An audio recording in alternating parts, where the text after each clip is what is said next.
This video is sponsored by Squarespace. Absolutely massive news for Dungeons & Dragons was dropped last week, and it will have huge ramifications not only for Dungeons & Dragons, but the entire tabletop role-playing game market. Hell, the entire tabletop industry altogether.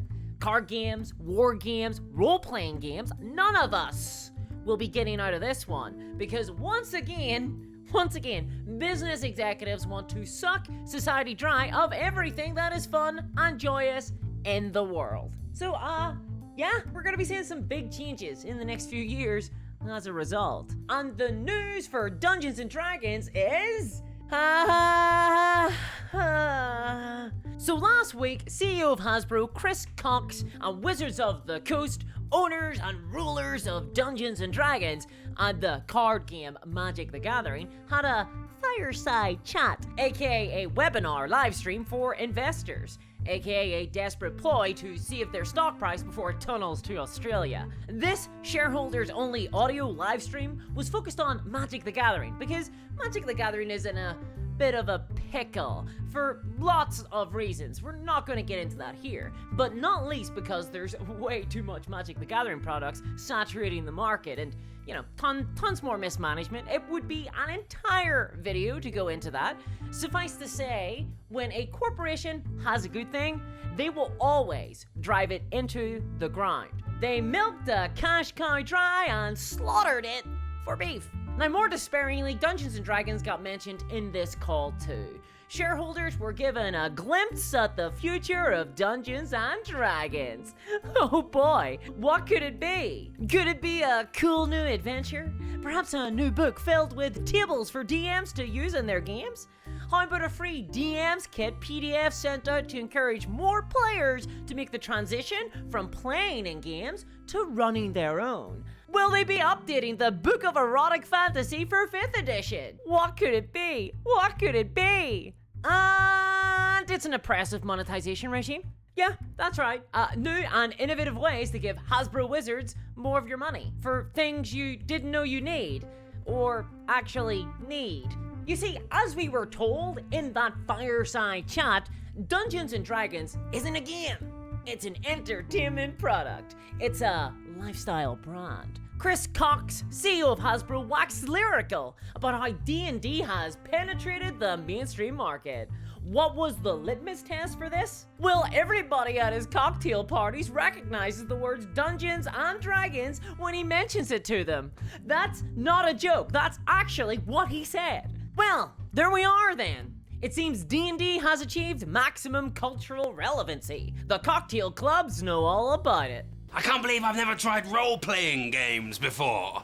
I'm gonna go home and tell the whole rugby club about it. The only problem is, even though everyone knows about Dungeons & Dragons, those mean old human beings aren't giving Hasbro Wizards all of their money. This is why Hasbro Wizards actually believe that Dungeons & Dragons is, quote, under-monetized. That's right, it's not that it's unprofitable, it makes plenty of money. It's just not making the maximum amount of money ever possible. Not to worry though, Hasbro Wizards have a solution. Quote from the fireside chat, D&D strategy is a broad strategy. It is a powerful brand comparable to Lord of the Rings or Harry Potter. We are going to imbue it with blockbuster entertainment, AAA gaming, D&D Beyond, hobby stores, and accessories. Our consumer products team and licensing team will work to create new collectibles, toys, and games. Wow, brave new world. This is the now typical self-regurgitating Hasbro business model of Blueprint 2.0. Blueprint 2.0 is executive speech for expanding a franchise through a mix of entertainment licensing and products, which then become more profitable because Hasbro can turn those shows and movies into toys and licenses, which can then also be sold, which then turns into more shows and movies, creating this god-awful cycle, like a human centipede Ouroboros from hell. This is how they plan to grow profit by 50% over the next 3 years. It's a self-eating worm, so expect to see more t-shirt sales, more Funko Pops, more TV shows, dice, overpriced miniatures over the next couple of years. Maybe even another movie. It doesn't matter if that latest one is successful at the box office, by the way, because it has already been a success for Hasbro. As they told us in that fireside chat, they see it simply as a massive advertisement for the D&D brand. That is the depth of their dedication to role-playing games. Role-playing is not an art, or a practice, or even just a hobby. It is an activity to be exploited, a mere source of revenue. But honestly, Blueprint 2.0 is not really the bit that scares me. Go ahead, sell your t-shirts, sell your plushies, license out cartoons, whatever, go nuts. That doesn't bother me. It brings more people into the hobby, spreads the joy that role-playing can bring. Sure. What really bothers me is the next bit. See, on that call, we were told that dungeon masters, the people who narrate the actions of the game world and often take on the heavy lifting of organizing and managing D&D games, they are the biggest spenders in the TTRPG hobby. Despite making up only 20% of the player base, the majority of D&D purchases is made by DMs. That's Dungeon Masters, not Discourse Minis. This is not a surprise to me. It completely matches my 20 years experience in the hobby. And it is these people that Hasbro Wizards really want to exploit. Hasbro Wizards have identified their population of big spenders, aka their wheels. DMs are, in my experience, often the most passionate hobbyists engaged in TTRPGs, and it is precisely this passion that will be exploited by Hasbro Wizards. But they're not alone. Hasbro Wizards will be, quote, supercharging play to grow profitability and returns for shareholders. What does this mean? Well, aside from all the tat and movies and peripherals mentioned before, it means that Hasbro Wizards will be looking to turn mere players into payers. And how they plan to do so spells a fundamental shift in the TTRPG hobby. One that terrifies me because we know where it leads. We've seen it all before. Just like you've probably seen some badly laid out websites on the old web. But not to worry, because today's sponsor, Squarespace, has the solution. Squarespace is the place to go to if you're interested in building an online presence at all. You can use a website as a digital space for your D&D games or even a war game campaign, and it's a space that you get to own. And it is incredibly easy to share the content with your fellow players or even the wider world. You can host videos on your website with a fully integrated commenting system, or even simply pictures in a professional looking gallery format that is incredibly easy to build and use. Personally, I use my Squarespace website as a mood board and a source of inspiration when I'm working on creative projects. I got a couple of them in the pipeline. I built a website for each one, and it has been absolutely invaluable. Squarespace offers a free trial, so when you're ready to launch, go to squarespace.com/discourseminiatures to save 10% off your first purchase of a website or domain. You can also find a link in the description of this video below. Thanks for sponsoring this video, Squarespace. So, supercharging play. Under-monetized, trying to find new avenues of revenue. What does this even mean? What does more monetization for D&D look like? Well, they've told us. In this fireside chat, they said that D&D Beyond is, quote, a critical part of D&D's future, and it will be used to unlock recurrent purchases similar to add-ons in digital games. Oh, there it is. So it's getting a little bit less Dungeon Master and more Dungeon Keeper mobile. But they're gonna go further than D&D Beyond, because OneD&D, the ultimate digital platform for Dungeons & Dragons, is coming. OneD&D is at once the new edition of Dungeons & Dragons, and also its very own virtual tabletop system with an integrated digital store. They told us it would have one, and that it would be fully integrated into D&D Beyond. Now we know what that'll look like, filled with digital add-ons. And of course, all of this aggressive monetization will push the D&D game design in strange, bizarre new directions. Directions that only make sense when the only motive is to drain the bank accounts of every player. Game design decisions that will be skewed to encourage more spending. OneD&D represents a fundamental shift in the relationship between the D&D developers and the fans.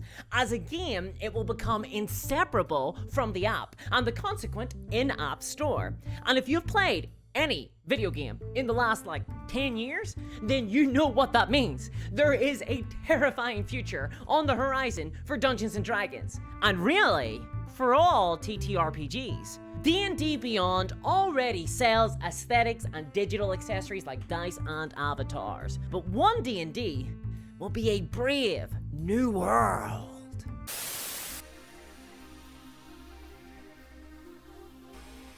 Here at Hasbro Wizards, we believe that Dungeons & Dragons is under-monetized. Step to the fore.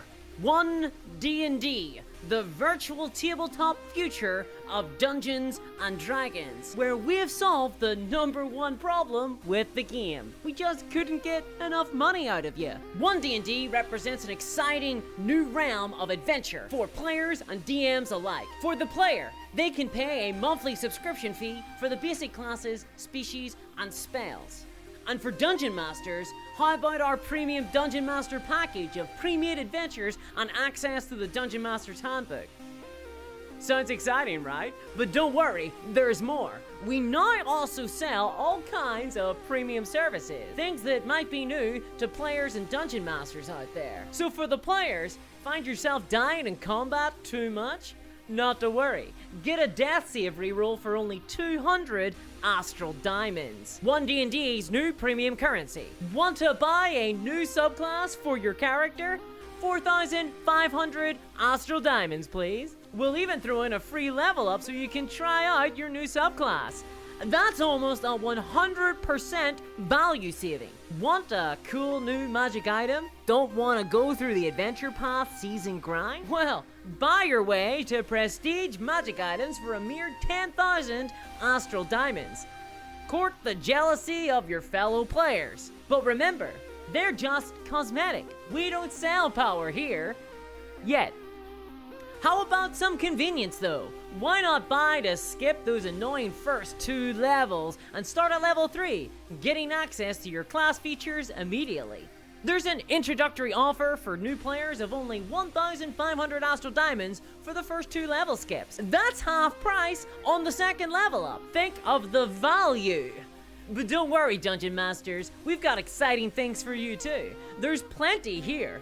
We offer premium pre-made adventures complete with voice-acted NPCs for a mere 5,000 Astral Diamonds. Buy individual quests for 2,005 Astral Diamonds. Want to set your new dungeon in the lush rainforests of faraway Exoticotica? Well, new dungeon biomes can start at only 1,500 Astral Diamonds. Add some character to your adventures. NPC profile pictures start at only 200 Astral Diamonds. You can get 2,000 Astral Diamonds for only $10. 5,000 Astral Diamonds cost only $20. Or you can check out my favorite package, 1 million Astral Diamonds can be bought for only $450. Wow, what a savings! This is our biggest value package ever, so you'd best act now. Offer ends this Sunday. And remember, the store is rotating, so log in every day to check out your exclusive deals. And for those who don't want to pay anything, you can get all of this for free. Simply recruit 5 friends onto the app and you'll get 50 Astral Diamonds for free. So there's no excuse not to enjoy. Welcome to OneD&D, the future of Dungeons and Dragons. A dream for some, a nightmare for everyone. We should prepare to see a steady pipeline of dross made available for Dungeons & Dragons in the future. Cosmetics for characters, virtual dice skins, new character portraits. Likely, we're going to see digital exclusives, perhaps even to the extent of subclasses exclusive to use in the app. And all of this will be wrapped up in a unique digital currency designed to obfuscate the true cost of what you're purchasing. This isn't an unreasonable prediction. This has all happened before. It's a recurrent nightmare. Every time something gets profitable, just a little tiny bit, they hoist the entire fist in. It's too much. No one can take that fist. Yeah, Dungeons and Dragons will be pretty unrecognizable in 5 years, and then the rest of the TTRPG hobby in 10. There's always one company that pushes forward ahead of the rest, but everyone eventually sees that there's money to be made and they follow it. It's gonna be really rough. And I get what a lot of people are probably thinking here. I'm just not gonna engage with it. It's not going to affect my playgroup. And you know what? Maybe it won't. Maybe it won't. There's lots of people out there with closed groups who have consistent players and have no interest in this. I count myself as one of them. But for new people coming into the hobby, this will all become normal for them. Just as battle pass systems, buying cosmetics, loot boxes, premium currencies, they are all normal for video game players now. It didn't used to be. Wasn't always that way. Remember horse armor? The pushback happened. It was ignored. The battle was lost. The war was ended. Every time a video game publisher got an inch, they just took an entire mile. Fingers turned to fists. The TTRPG hobby will be no different. And the entire time there were people like me saying that it would happen. And they were ignored. In some cases they died, being called a doomsayer. But look where we are now. And we've already seen the hobby shift and morph around us. Most newer players don't track their characters in pen and paper these days. A lot of them use digital tools like D&D Beyond. Many paying for the convenience. This is the trajectory of history. It's just how things will go. And if you ever want to play with larger groups or as part of a club, then you'll quickly run into these things.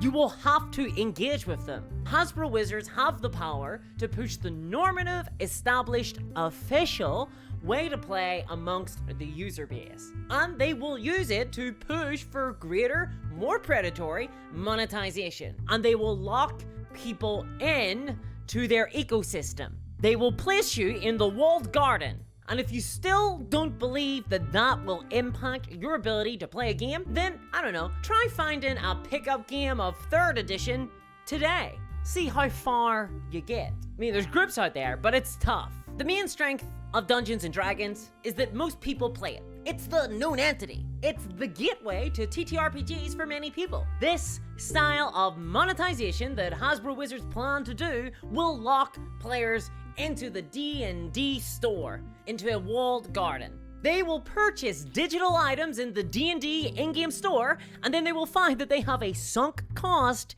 in the system, and they will resist playing anything else. And they will resist them with an even greater ferocity than many players already do. It's already tough enough trying to convince people to play something other than D&D. Imagine if they've spent $2,000 in Dungeons and Dragons. I'll tell you where that ends us up in. That ends us up in the wargame market, where people haven't even heard of other games other than Warhammer. And that is scary for the rest of the TTRPG industry. And of course, this is all assuming that the aggressive monetization from Hasbro Wizards works. This is actually a bit of a risky ploy on their part. They're pumping tons and tons of money into this. But if it doesn't work, then it could spell the very end of Dungeons and Dragons. It could collapse the TTRPG market that has enjoyed quite a bit of a boom lately. It could alienate core players and fail to capture any new market share. It could kill enthusiasm for the system in the general public, meaning that no new players are interested in jumping on board, closing off a major gateway into the wider hobby. What a horrifying glimpse this fireside chat was into the future of Dungeons and Dragons. And that is why I'll be here pushing against this, fighting this every step of the way. So if you want to help support me in that, then you can check out my Patreon at patreon.com/discourse miniatures. Patrons get access to ad-free videos, exclusive live streams, and also some bonus videos as well at certain tiers. So check that out. And because old Discourse ain't above a I told you so, and referring to herself in the 3rd person it seems, check out this video here where I predicted all of this and talk about why the OneD&D virtual tabletop is even worse than you think. Check it out. And a huge thanks to my patrons who allow me to create this content, especially Sonic Bread, and thanks to Joseph Scazzari, Connor Matterson, and Justin Hogg. There was an error in the credits of the previous video. Sorry about that, your names hadn't been highlighted correctly, so it has been fixed. It has 100% been fixed in this video, so thank you for your support, and I'll catch y'all next time. Bye-bye!